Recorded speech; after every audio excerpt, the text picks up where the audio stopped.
Okay. Thank you. Well, good evening, everybody, and thank you very much for coming along to this evening's meeting. Have we got apologies for absence, please?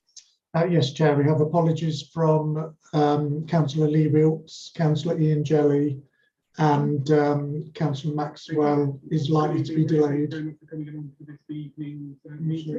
Thank you very much for that. Ben, I'm getting some feedback from somewhere. Apologies, that was from me, Chair. Okay, no worries. And the minutes of the meeting held on the 4th of May, any queries about that, or can I sign them as a true and accurate record? Super. I think, Philip, you were the only one actually there. So I was going to say I wasn't there. Yeah. Thank you. And are there any declarations of interest? No, thank you.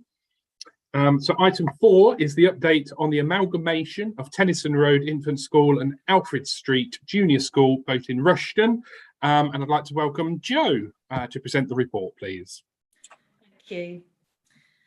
Okay, so the purpose of this report is to inform the panel this evening of the outcomes of the initial consultation process, which was approved by the executive on Thursday, the 22nd of February. And also the report seeks your views on whether to proceed with the amalgamation for Tennyson Road Infant School and Alfred Street Junior School. If you recall, the previous report was taken to the executive on the 22nd of February, requested that an initial consultation process was undertaken for the amalgamation of the two schools. The report also made reference to the fact that the schools were facing financial and operational challenges, and that this request was predicated on the fact that the council was approached by the governing bodies of the two schools to consider amalgamation in order to secure the best outcomes for the children at both of those schools. The initial consultation process took place over a period of 8 weeks, from the 1st of March to the 29th of April. And this report shares with you the comments and concerns raised as a result of the initial consultation process, and requests that the next steps in the amalgamation process are taken by issuing a statutory notice of intention to amalgamate the schools. I'll talk a little bit more about the statutory notice later on in the presentation. So these are the recommendations to be presented to the executive, requesting approval of the publication of a statutory notice proposing the amalgamation of Tennyson Road Infant School and Alfred Street Junior School, and also that the executive receives a further report following the formal consultation to enable a decision to be made on the amalgamation of the schools. And the reason for these proposals is first and foremost, and most importantly, to support children and young people and their families to access high quality, sustainable education that facilitates the achievement of best outcomes, to progress the amalgamation of the schools in accordance with legislative requirements, that being the Department for Education or DfE statutory guidance. And based upon the financial position and school performance, it's not a viable solution to take no action to progress the statutory process for the amalgamation. So I'll move on now to sharing with you the consultation response, and this is in 2 parts. So this is contained within some data and also some of the comments and reflections that we received from respondents in the free text of the consultation. But for ease, I just wondered if I could share about 6 slides with you that show the data so that everybody can see that together. I know that's in the body of the report, but it might be easier to share that via the slides. Am I able to do that this evening? Yeah, absolutely, Joe, that's fine. Ben, are you okay to, there we are, superb, thank you. Okay, so I'll take you through those slides. But first of all, the initial consultation was undertaken as an online questionnaire, and 167 responses were received. And the questions posed in the consultation were centred around the principle of amalgamating the schools, where the schools should be situated, and as I said earlier, respondents were asked to choose options, and also they were able to give free text comments on the proposals presented in the consultation. So this is the first slide, and again you'll find that in the report, but it's just to give you a breakdown of the respondents and how our respondents were made up. So you can see that we have a large group of local residents, and our second largest group is parent carers and guardians.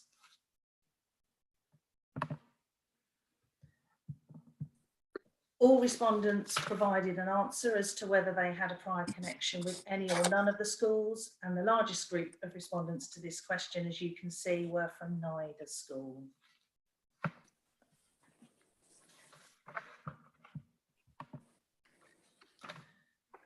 So this particular question asked or states, please tell us which of the following options you agree with.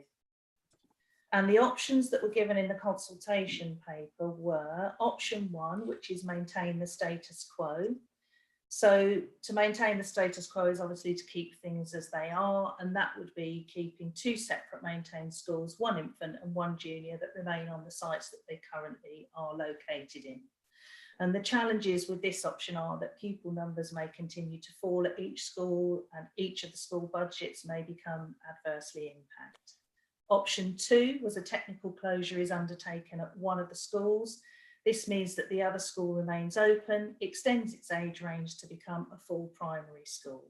And the challenge with this option is, depending on where the school is located, it may mean that parents and children have to travel a little bit further to the chosen site for their school. And then option 3, both schools are formally closed. This means that a new school is established as a primary school. If both schools close, it may be the case that the new school could become an academy and part of a multi-academy trust. And the challenge with this option is, depending on where the new school is located, it may mean that parents and children from both schools have to travel further to the chosen site for their school. And as you can see from the figures there, option 2 was favoured the most in this particular response.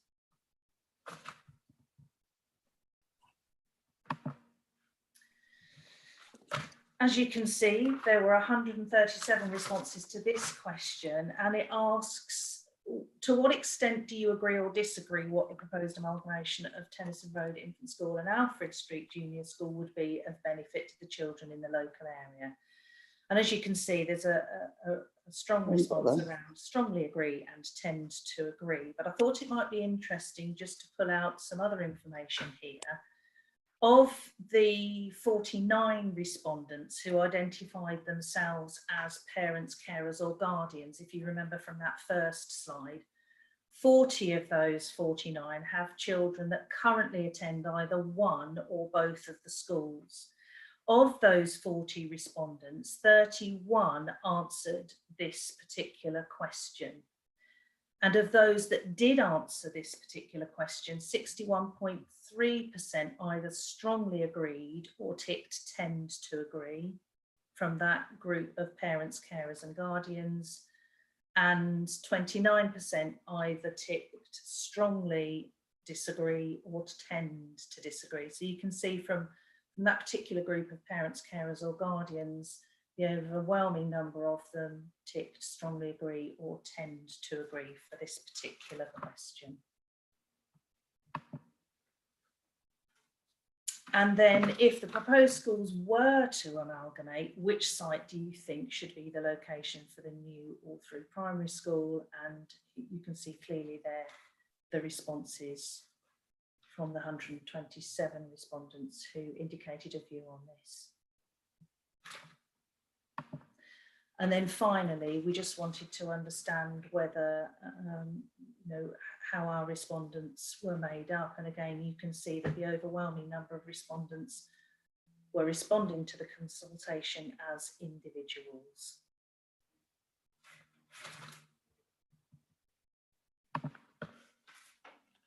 So there's just a bit of information there, database from the slides. What I did then in the report, and I'll just summarise this now for this evening, is I went through and worked with the consultation theme at pulling out some common themes that were coming through from the free text that we were getting from our respondents. So some of the key themes were around the historical side of the sites. As you can see from the report, several respondents commented on the historical importance of Alfred Street site. There were many themes based around travel, parking and safety. There were comments on the different locations and why respondents felt one location may be better over another, and there was some environmental feedback in there as well. And many comments on how the amalgamation might benefit the schools and, most importantly, the children. So to summarise some of those comments, the initial consultation demonstrates that both schools are valued and have a long association with the local community, as well as a history of connectivity between the schools. And when people were asked to respond about the benefits to children, of those people who strongly agreed and ticked tend to agree for the benefits to the children, they cited some of the benefits as being as follows: having one strong school rather than two struggling schools, children would be educated on one site, having one school takes away financial burden currently being experienced, having one school would have oversight of the whole education of a child and outcomes would improve. There will be consistency of a single curriculum, which will reduce differences in grades, more time and money being able to be put into the education, care and maintenance of the merged school. Local SEND children without places may be able to benefit from using one of the sites if it is extended. The release of more money to support a better education. Children will benefit from not having a big change of schools at 7 years old. Many parents, siblings travelling between sites, this would make it easier for them if it was all on one site. A primary school would also bring further capacity to drive improvement and promote progress through to Key Stage 2. Of those that strongly disagreed or tend to disagree against this response, some of the comments included: the town is expanding and future capacity is needed for school places. More children would be together with no guarantees that things might improve. Children at Tennyson Road look forward to the transfer days when they visit Alfred Street. This is an important time for them to show that they are getting older and growing up. Keeping smaller classes would be of benefit to children. There's low numbers at both schools. Generally, children will be happy in any school, adapting easily to new surroundings. Children benefit from a clear distinction between infant and junior schools. Attendance could drop at the school which children have to travel the longest distance to get to. Increased traffic at the chosen site is not a benefit.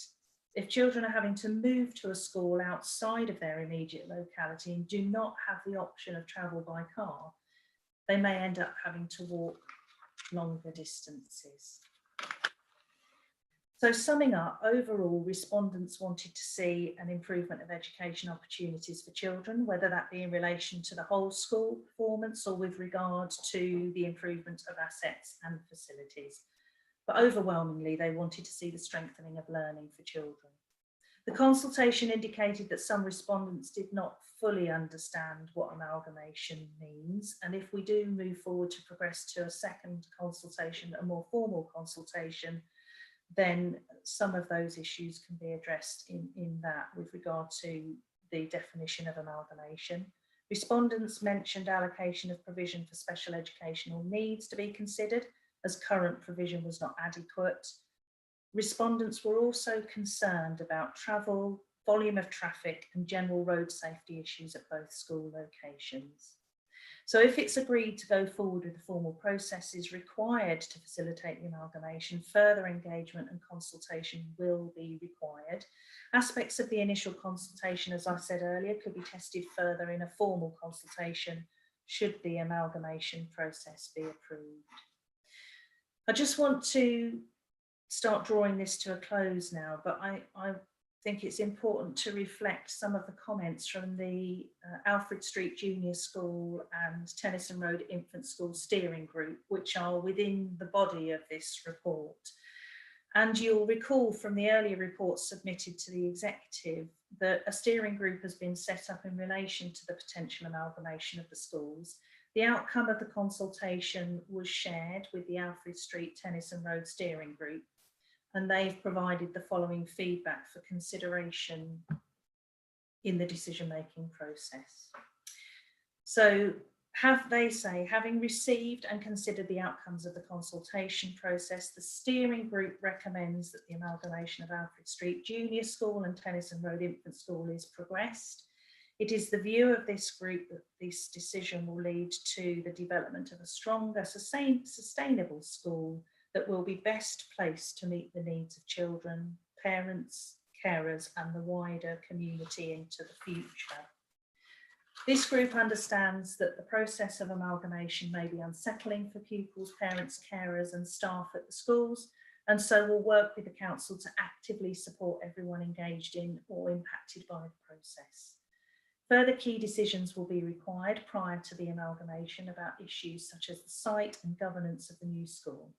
The steering group will support and guide the consultation processes around these issues and ensure communication with all stakeholders remains clear and timely.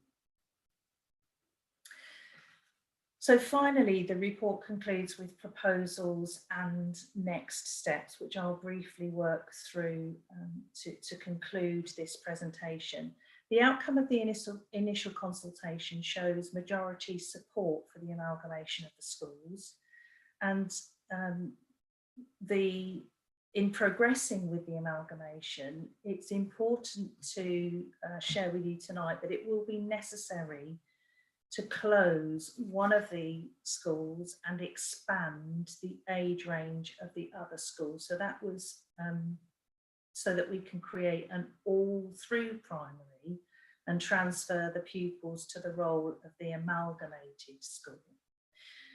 Now, in this instance, this amalgamation would be achieved through the technical closure of Tennyson Road Infant School, and then extend the pupil age range of Alfred Street Junior School to accommodate the pupils. And this decision has been based on discussions with key stakeholders, but I just want to make it really, really clear this evening that this is a technical closure, and it's the closure of that school's Department for Education DFE number. It has nothing to do with the physical closure of any site. It doesn't prejudge the name of the school. It doesn't prejudge staffing or governance or any other aspect of the primary school. All of those things will be or can be the subject of further consultation. So this is simply a technical decision which will close down the DFE number for Tennyson Road Infant School, and then that will enable the amalgamation to go ahead should that be the decision moving forward. And then that proposal will need to be published as part of the statutory notice, again, if that is approved, to then trigger moving forward through the statutory progress for amalgamation. The remaining primary school would retain its original school DFE number and extend its age range. So I just wanted to clarify that part of the process. And then the remainder of the report really talks about if this process does go through, then the publication of the statutory notice would be able to happen around the end of August, hopefully after executive, and then we would be able to start a formal consultation on that process. So essentially that is a summary of the report this evening. Thank you, Jo, for that very comprehensive report on that, and thank you for everybody that responded to the consultation as well. And I think actually listening to some of those comments, it's really positive that they are taking children's interests at the heart of their replies to that, and they have thought about both ways on whether it does amalgamate or whether it doesn't amalgamate, and that's what a consultation should be about. And so I do appreciate that. And I also appreciate, Joe, about your technical closure to make it clear that nothing has been decided about which school, or if indeed either school will close, depending on the outcome of executive in, I think it's 10 days time, isn't it? I think so. So thank you for making that clear, Joe. So, okay. Just to be clear, sorry, this will hopefully go to executive on the 25th of August. Oh, August, sorry, my apologies. Yeah. Perfect. Okay, members, do we have any questions or comments? Dorothy, welcome as well. Yes, I've just been in the planning meeting, that's why I'm late. Yeah, no, it's fine, it's fine, no problem. Right, my question is that Rowan Gate use 3 classrooms in the other school. Is the idea that they will carry on in that school, whatever decision is made in future, and could Rowan Gate actually expand even further to accommodate the children who at the present moment are waiting to go to that school? I think my answer to that at this moment in time would be that it's not possible to make that decision until there is a decision made on which site will be chosen for the all-through primary school. And as I say, that will be up for further consultation as hopefully if we move through this process. Thank you, Joe. Leanne. Hi, thank you. More comment than question. I think it's really quite detailed what you presented to us, and then the verbal has been even better. So thank you very much. Fully support it. Look forward to hearing more on the decisions that come down the road. Thank you very much. Thank you. Philip. So just a couple of questions for Joe. First, there's the DFE number. Are you going to be enacting that now, or are you going to wait until 25th of August? So that would need to wait until the decision from executive, because that would form part of the process of the statutory notice, because we are obliged to publish on the statutory notice which school we would technically be closing. So we wouldn't be able to do that until we were able to have the decision made by the executive. Okay, my only comment would be that having worked at a school where we did have a change of number, there were implications that we were dealing with for several weeks after that, and I'm conscious that of course the new term will be starting. So for instance, things like CPOMs, if you know what I'm talking about with that, that there's lots of things that are tied into these DFE numbers, but as long as you're sure that there will be enough time for the school to cope with the technical bureaucracy of that, you don't think that'll be a problem leaving it till 25th? Thank you, that's really helpful. I will look into that following your comments to find out more about what those implications might be. And actually, if we can do that sooner, it sounds like a logical decision to be able to do so. So I'll check that. Thank you. Thank you. Just one other comment. I mean, basically, I thought everything you presented was, it's great. People have been consulted. They will feel ownership of this. I was very interested in hearing the breakdown that you said at one point. This is what the parents said, this is what the residents said. And I wonder if we do go into a further consultation, whether you could, I've just been doing some drawing here, whether you would be able to actually present throughout any differences between parents and local residents.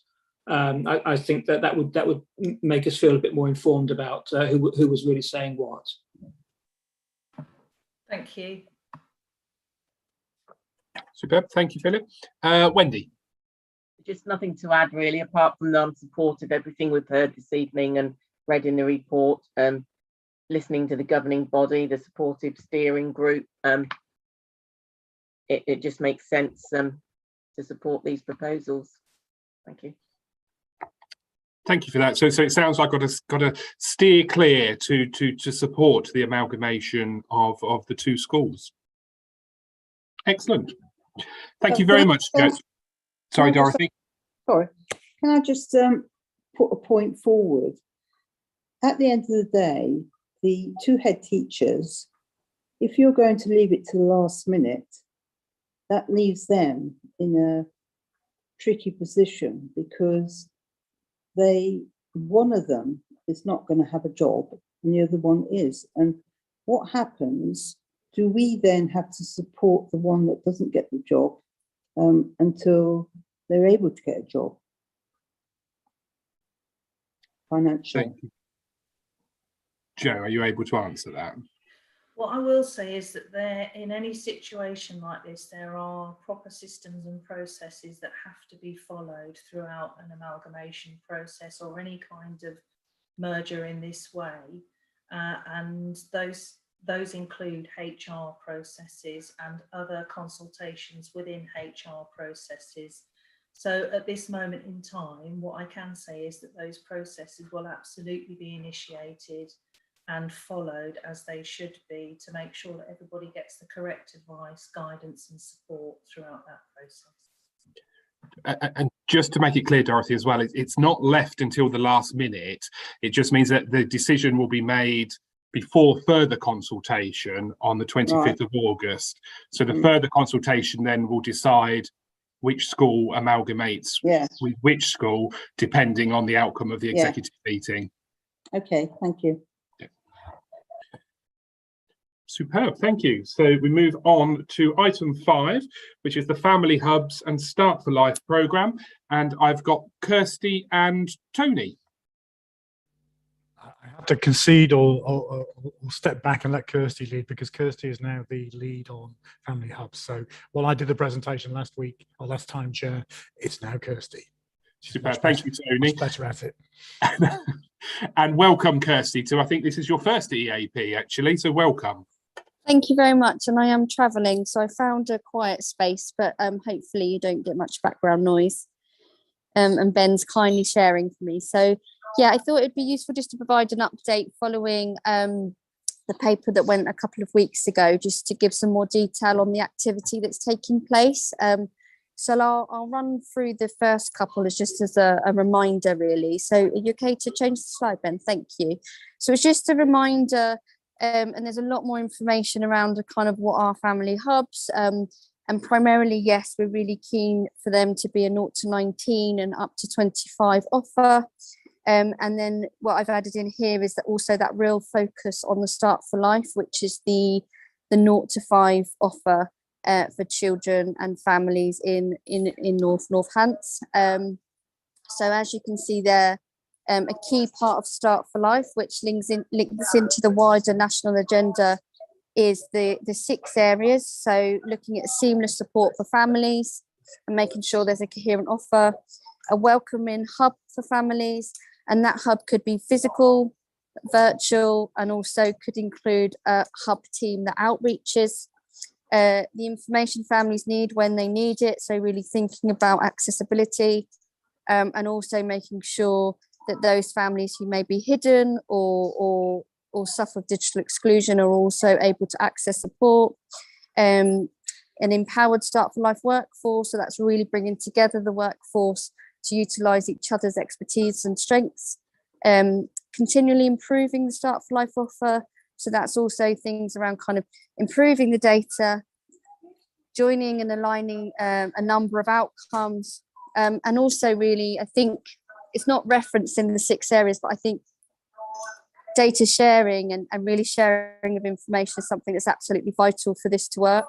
And leadership for change, so really driving this from a leadership position and thinking about locally how we bring together our services in a strategic and joined up way, which not only brings efficiency but also brings a more aligned offer for children and families. Next slide, please, Ben. So I just wanted to add in there about what is prevention, because I did include the drivers for change. So you may have heard quite a lot of language around kind of early help, early years, and really what we're talking about is prevention and family help. So a really key part of family hubs, but I think also wider, especially linked to kind of integrated care systems, also the kind of the local reviews that have, national reviews that have come out recently, really thinking about what is prevention and what is family help. So this is kind of linked to enabling and maintaining people to live healthy, active lives, helping early to meet needs when they become more complex, thinking about a real personalised and strength-based approach to individuals, and a whole partnership approach to the team around the family. And I think that last point in the context of North Hants, where you've got some really good delivery, is really important. It's how we weave all of those things together so that the whole family is seen as a whole. And just really thinking about what that means for children in care, children in need, but also those children that are accessing universal services and their needs are not yet identified, or they're not meeting threshold for more statutory services, which means, you know, that we need to think about prevention and identifying those needs early to prevent them from escalating into statutory. So next slide, please, Ben.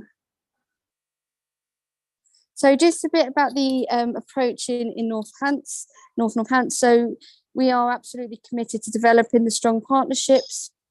I'm really keen to bring together local partners, local families, local communities to build upon, you know, there's a foundation of relationships, that to build upon the relationships, working in a strength-based way and seeing families as partners and seeing the kind of strengths that families have locally, and really thinking about, again, how we prevent things from escalating. So how we as a partnership, so schools, voluntary organisations, how we as a partnership identify need at the earliest point, have a real clear pathway to support so those families' needs do not escalate. So what we really want to build upon is the foundations of the wider partnership, and start to look at some very specific pieces of work, which include completing the early childhood services maturity matrix, which I'm also going to extend to early help. I'm going to give that a go. So that is a national kind of tool that was piloted. I was lucky enough to pilot it for the organisation, and now they're kind of suggesting for the 75 local authorities that this is something that we do very early on to really establish where we are. So that self-reflective tool of where are we, and over the next 12 to 18 months, where do we need to be? Socialise the drivers for change, which are in the presentation. Taking partners through a theory of change logic model, and I've got a blank example of what that could look like, and that's something that I will absolutely be doing through the engagement process. And then developing and aligning priorities. So there's some really great work that's already happened, and there's the kind of pillars of support that's been delivered. So it's absolutely about linking into the key priorities already established and thinking about how we align and in synergy drive this together for the best outcomes for children and families. So to give an indication of how that might be, we may break the children's life journey down to life course. So I know a lot of the work at the moment is focused on kind of the need, or the primary need, and what we are likely to look at is actually what does this look like for children under 5, what does this look like for children school age, and then what does this look like for transition into adulthood for children with SEND, and then also making sure that we include parents and carers in all of that. Next slide, please, Ben. So I just wanted to demonstrate here just the real alignment of other strategies and policies. Again, just to demonstrate that this needs to be a programme that's kind of transformative and not sat in isolation of all the other key areas of work that are taking place. So really important things to link together are that, you know, there is the Family Hub framework, which is a national framework. There is the Best Start for Life, First 1,001 Critical Days report, which really sets out some of the examples of what excellent offers look like. We've got the integrated care systems, the Healthy Child programme, which is the mandatory health visiting programme and school nursing. And then we've got Better Births, which is the maternity offer. And then we've just got some examples. So the Early Intervention Foundation report, which was gave some real insight into what local authorities have learned over the last 18 months for early years, and then also the early years foundation stage reforms, which came in last September. And there is now a real focus on health inequalities, so oral health and well-being for young children, and also kind of play and outdoor space and physical activity is now more of a focus in the revised framework, which is monitored through Ofsted and the DfE. And just really to bring all of those together, it's about a place-based partnership. So, and the real focus in improving outcomes, tackling inequalities, and driving value for money, and also through social and economic development. So this is about trying to get the best service we can for families in an efficient way. Next slide, please. Sorry about the background noise.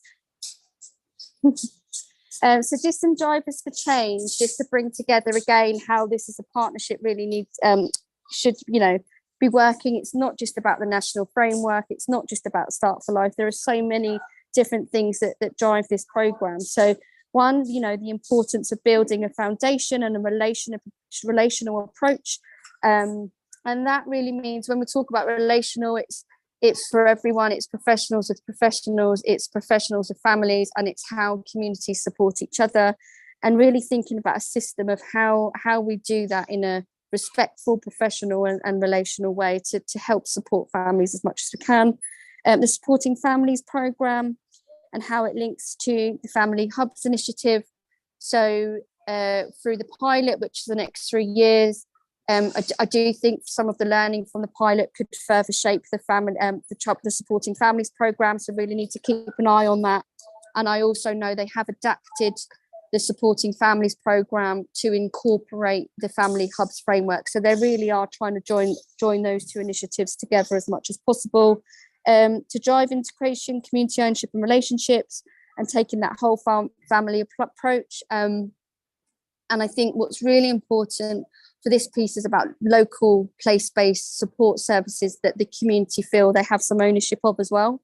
So for Family Hubs, it will be really important that when we establish the first hub, that there is a kind of a family panel, and those families feel part of making their provision for what they feel meets their needs locally. And I think the local point is really important, because we know across an area, and especially an area like Northants, the needs locally might feel different, so the services need to adapt to those needs.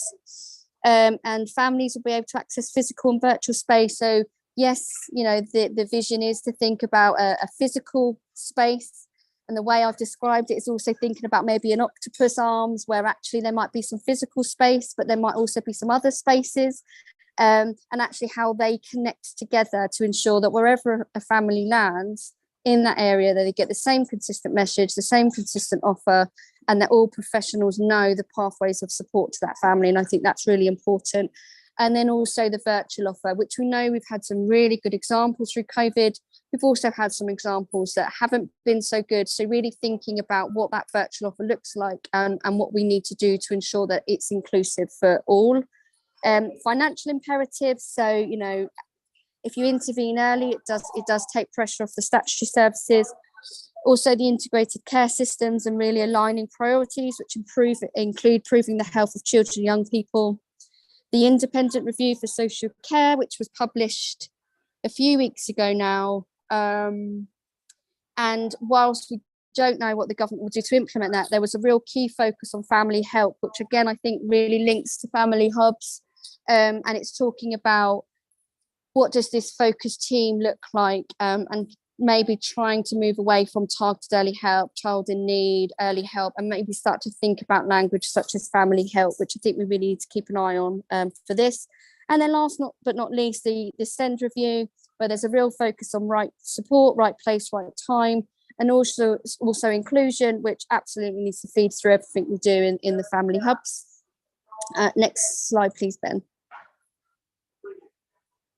Great, so just an update of what we're trying to achieve as a team, and a bit of time scale. So I think I've been here 4 weeks now, potentially.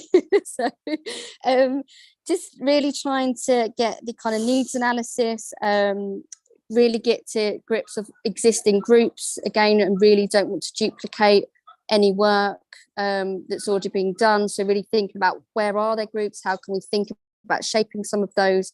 So that's definitely what I've been doing, looking at kind of services, where are those services currently mapped, which again I think is really important.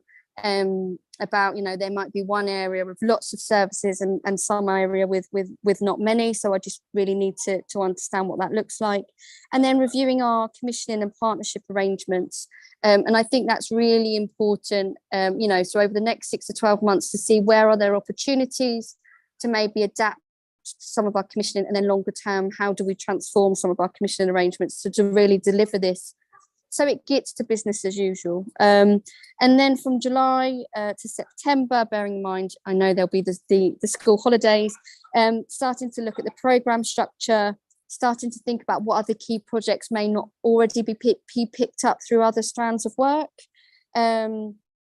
Also engagement with partners, which actually, to be honest, has already started, but wider engagement with partners. I'm really keen to start speaking to children and families, and I've already started to plan some of that engagement with public health. It might be something we start to do jointly, which I think would be great. Looking at the kind of early help strategy. So there is a new early help board that's being set up. So really ensuring that this work is linked into that board. And then starting to develop the early childhood services strategy through the maturity matrix, again, really aligning it to the wider early help offer. And then from September to January, which I know is all very tight timelines, is starting to think about what could this look like. And again, we've started to do that with some of the commissioning that's coming up. But what does this start to look like? Continued engagement with our partners to test and learn some of the theory and loop it back, and then start to think about what a virtual offer could look like.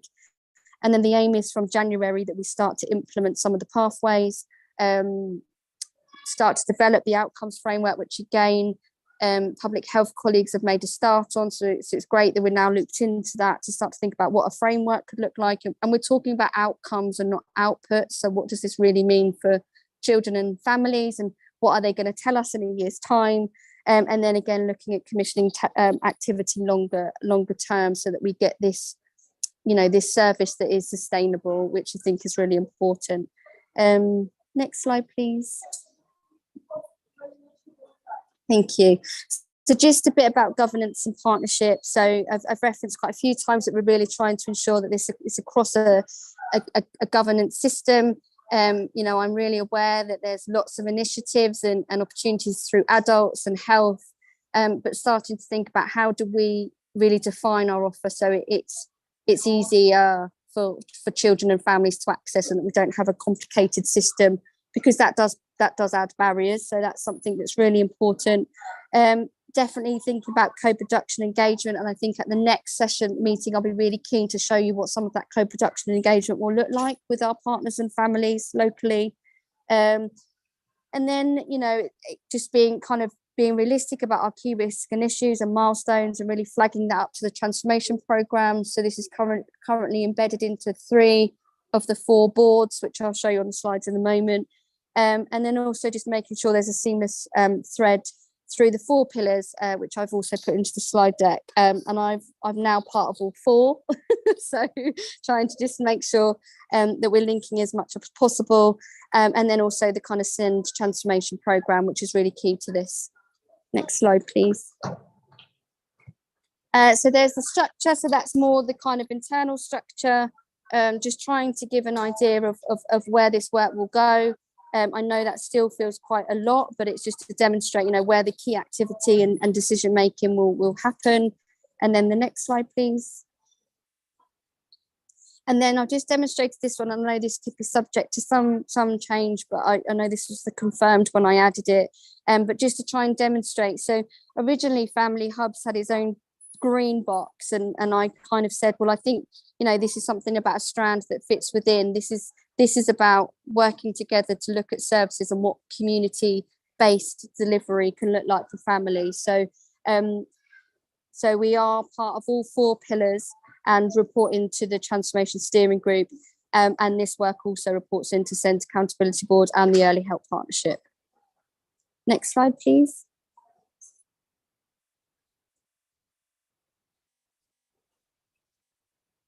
Oh.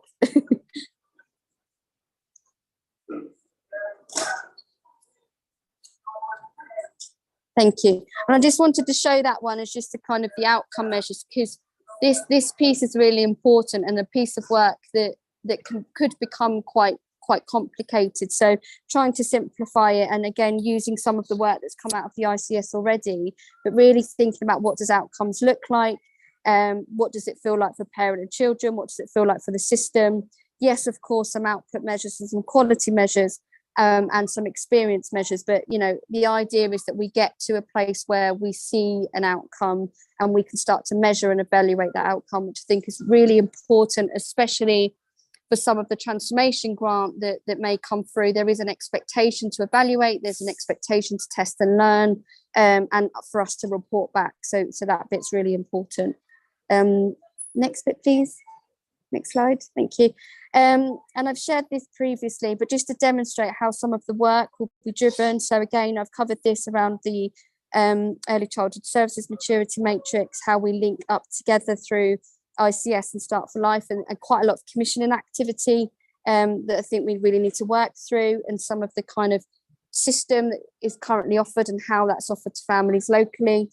Readiness for school, so thinking about that wider, so that's thinking about families, parents, settings, children, and that whole system of support that gets a child school ready, and a school ready for the child.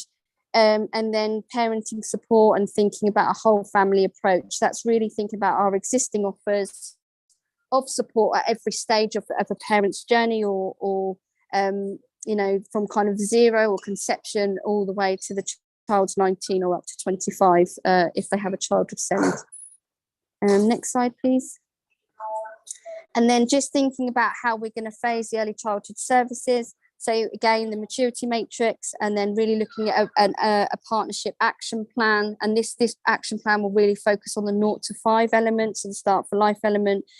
Review our work. So the expectation is to review it within a 6 to 12 month period, and then continue to measure and build. So really keen, once that exercise is complete, to share the review and the actions, and hopefully do this exercise with some senior leaders as well, because it is a really good self-reflective tool. So and that will give us a real strong position of where we're doing well, and areas as a partnership that we need to really need to focus on. Next slide, please. So just a template of the theory of change, I'm not sure, but this will be completed, but just to demonstrate, we will go through with each partner as a partnership and ask, for early help and early childhood services, what are the primary drivers for what you do? What are the secondary drivers for what you do? And what are the existing interventions? And I think that will really start to recognise where we have real strength in the system, where we have potential duplication in the system, and also where we may have gaps in the system. And then we'll be able to bring everyone together through this theory of change, think about what we need to do next. So it's just another exercise with our partners to get us moving forward in the way that we want to. Next slide, please. And then I'll just give a bit of a highlight report, because I thought this would be useful. So just key achievements over the last month, because I know I'll be coming for regular updates. So we've submitted the report and it's been agreed. Communication has gone out. Family hubs plan and approach shared with lead members. So that was a presentation that I know Anne-Marie shared it a few weeks ago. A presentation, initial introduction discussion with the accessibility pillar. So I'm now actually the deputy chair of the accessibility pillar, because I think that's a key part for family hubs. Development and alignment with the SEND improvement and inclusion, and the discovery phase. So already met with a range of partners just to look at what data we have, what intelligence do we have, what do we know. And then just over the next month is continue and finalise the needs analysis, expand discovery phase, so expand the work that I've been doing so far, further alignment and progress of the outcomes framework, identify and align any commission intentions that may be coming up over the next 6 to 12 months, and then look at the kind of defined stage. That's more our kind of structured engagement with the community. And then some risks and issues to flag, so ensuring that the strategic alignment across the system. So I think that's really, really key for us to drive this forward. Acknowledgement that some services work across North Hants, and this specific piece of work is for North Hants, and just really recognising that. as an issue, but also just an area of something for us to consider. I don't see it as a real issue, but just something that we need to be mindful of when liaising with some of our partners. And then to continue at pace through a defined stage throughout the summer holiday period. And then just a lack of confirmation regarding the transformation grant and the go further opportunities. So there has been some delay centrally, this I know is impacting everyone, just about what that money could look like. I know last I heard it was still with ministers for making decisions, but there is some expectation we mobilise in the summer. So I get a sense that we'll get some information and have to get things done quite quickly, but we are prepared for that. And I think that's it, Ben, isn't it? Yes, great, thank you.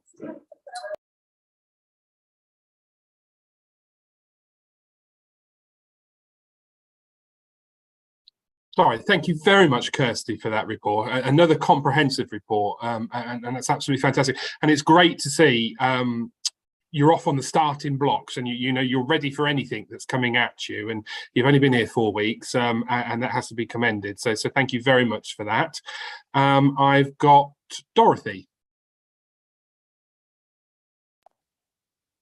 My question would be, when you come to assess where these hubs are going to be, will you be taking into account that they're situated where they're most needed, rather than just say, right, we'll pop one here and pop one there, without really evaluating the need?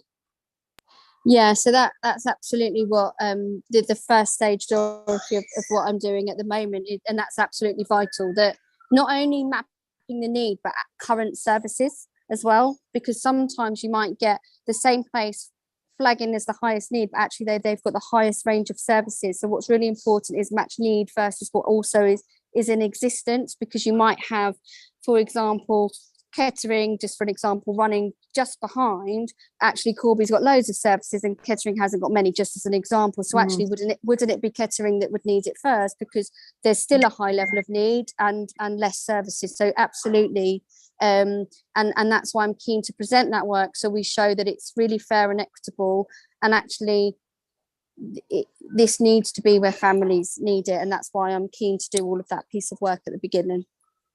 Thank you. Thank you, Kirsty and Dorothy. Wendy. I'm trying to look for the unmute button. Thank you, Kirsty. It's really interesting to hear the work that's going on with family hubs.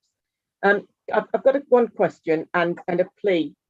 So I just wonder if we could have these slides before the meeting when there's so much information. So I apologise if I've missed those, but I don't think we have received them. I found it quite difficult following what you were saying, at the same time trying to read the slides and look at the information on there. And then just one question regarding support for children 0 to 25. Is that all children, regardless whether they've been in the system or known to the local authority? If they're not known and suddenly, they appear at 24, 25, they also can access the family hubs? Hi, for the first question, Ben, I believe it did go out with the pack, didn't it? Because I sent it well in advance. So sorry if it hadn't, but I believed it had. You did, and I believed it had gone out with the pack as well. So no, I apologize if I've missed it. It's not with the printed. I think it doesn't say to follow. That's okay. Yeah. So Sorry, yeah, we were absolutely sure. Yeah, it was sent through to Ben. So we'll double check that it's definitely come out. But the second point, so the principle is 0 to 19 for all children. So basically up to the child is 18. And then if they've got a recognised SEND need, it's up to 25. I think the question, if they're unknown with SEND, sometimes that does come up in college, and I've experienced that in the other authority, and then absolutely then, but yeah, 19 to 25 is young people with SEND. Yeah, thank you very much. Okay, thank you. Thanks. Thank you. Leanne. Hi, I'm still travelling, so hopefully you can hear me and I'm not going to lose signal in the wilds of East Northants. Couple of points. So I think it's quite exciting that we're reinvigorating this kind of idea, and I think we can be quite creative with it. That's exciting. So thinking about some of the things I've been hearing over recent days in Suffolk, they've been doing, the reason I say this is I hope we're going to be looking at affecting the cause of issues, not just the symptoms we receive. For example, child not in the school, what's the reasons behind, and let's address that properly as opposed to just get the child into school. So in Suffolk, they've been doing functional family therapy, so looking at the whole family, and it was really good to hear that in the presentation. I think, Leanne, I think we are losing you a little bit there. If you can hear me. I think we've lost you completely there, Leanne. Leanne, if you can hear me, if you want to pop some questions to me, because I know you're struggling with the communication, and then I'll get them to Kirsty, and then we can answer them. Okay. Yeah, I did get a grasp of the first one, and absolutely that. So when we talk about relational practice and kind of trauma-informed practice, that's exactly what we're talking about. So I'm happy to, again, Scott, if all the questions sent, I'm happy to reply to Leanne's questions, and I think that was a really good challenge, and think again one that we can come back and talk about what that could look like. Excellent, thank you. And yeah. I think in your presentation you mentioned about early help, didn't you? And and I think that's the vital part of it, in the getting in there right at the beginning, but also supporting all those around the family. So yeah, superb. That's great. Thank you. Have we got any other questions or comments? No, superb. Well, thank you very much for that, Kirsty. And I look forward to, we're going to invite you back for regular updates on this, because I think it's quite a fast-paced moving subject and project. So we'll look at the diary and then put you in for a future meeting for you to come back with a further update. Like you say, I think the government are still making decisions on money and everything like that. So, when we get a kind of a response around that and some consultation back, then, we'll invite you back and come and give us another further update. Brilliant. Thank you. Thank you, Kirsty. Okay, so we move on to the forward plan of executive items. Ben. Thank you, Chair. So item 6, forward plan of executive items. The amalgamation of Alfred Street Junior School and Tennyson Road Infant School, that will now be going, as mentioned earlier in the meeting, to the 25th of August meeting of the executive. On the forward plan it states 18th of August, but since that was published, the meeting has been moved back a week. So that's the only thing I've got to say on item 6. Okay, perfect, thank you. So item 7 is a forward list of items for the Education, Skills and Employment EAP. Yeah, let me just share the screen for you.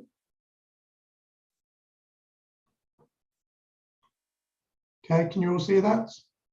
Can, yep. Okay, so we've got the usual standard items, the 2 forward plans.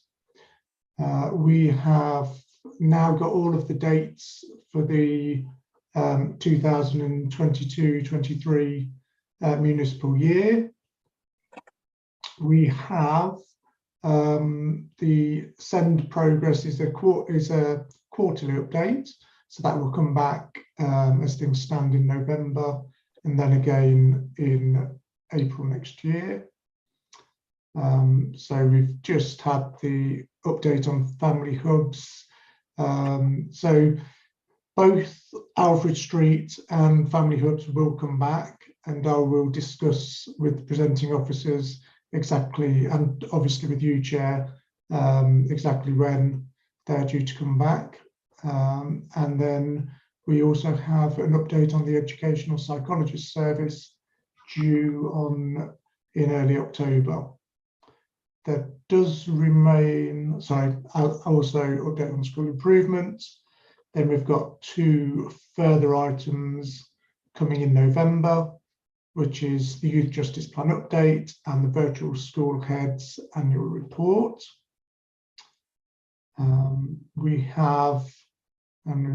got 3 items which we need to schedule, which is presentation on prospect, a briefing on special schools and its future arrangements, and also a briefing on children not in education. So I'll liaise with officers to get those 3 diarised. And are there any other items aside from those mentioned that members wish to see in the forthcoming programme? Thank you for that, Ben. I've got Tony with his hand up. Thanks, Chairman. It's just a correction. When we have family hubs, I think I would advise we have Kirsty Reed's name rather than mine. Okay, thank you. Superb. Thank you for that, Tony. Is there anything else anybody would like to discuss? And as always, you know, my email box is always open, or telephone, just drop me a line if there's anything you particularly want discussing or looking forward at. But I have got Dorothy with her hand up. Yeah,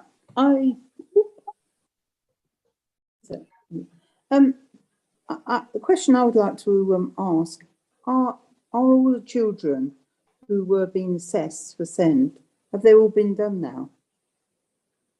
Okay, so you want to have a look at the SEND, so that will come up in a future update, but I can get you an answer to that question, Dorothy. Okay. But this is for future, for things to discuss in the future. Is there anything kind of that you want on the agenda? I would like to, what I would like to put on the agenda, if possible, is the exclusion, exclusion of children from schools going into centres. I would like to know how many exclusions of schools that we actually have running and who actually runs them. Okay, so we can have a look around school exclusion policies and numbers. Ben, if you can pop that on forward items, that would be great.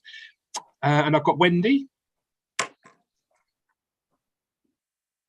I think it'd be good to look at mental health, particularly after COVID, and how children are faring and young people.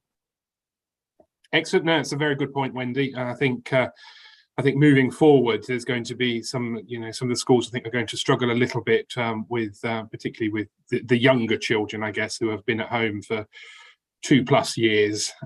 So no, that's a very good point, Wendy. Thank you. Yeah, I think also young people themselves, older young people that you would think may be more resilient are finding it tough as well. They are. I mean, I think those that have taken exams and things, and also the mock exams and things, I know have really kind of struggled with that as well. And think so. Yeah, no, it's a good point. And I've just got a message from Councillor Leanne. A brief on foster care, please.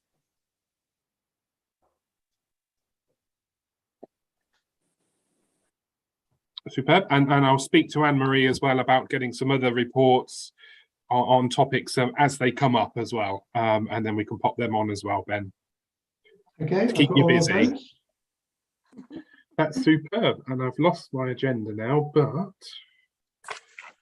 I think that's everything. So I do close this meeting, and thank you very Dorothy, is your hand up for no, okay, no worries, that's fine.